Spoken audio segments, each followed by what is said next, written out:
Hi guys! Good morning! Kumusta kayong lahat? So, nag-barbecue kami dito sa loob ng apartment guys. Kasi, holiday sa Japan within 14 days. So, ito yung mga linuto ko. Sa akin yan, pork na Filipino taste. At saka yung aking beef na Filipino taste din.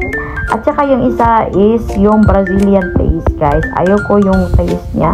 Kaya gumawa ako para sa akin. So, nandito lang kami sa loob ng apartment nag-barbecue. Kasi, hindi maganda ang weather sa labas guys. Holiday nga sa Japan pero maulan naman. Kaya hindi ka makagawa sa outdoor.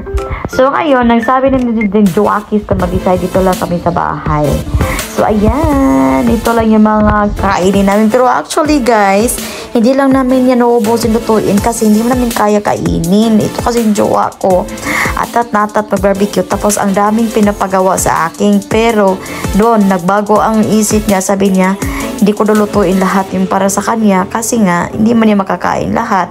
Kasi yung Joakis to guys, one time lang yung kakain sa isang putahe. Sa susunod, hindi na yung kakain, hindi wala ng gana. So, ayun. Tobe continued ako nagluto dito kasi hinahaan ko yung apoy guys. Kasi nga, baka masunog na to eh. Kaya matagal matapos.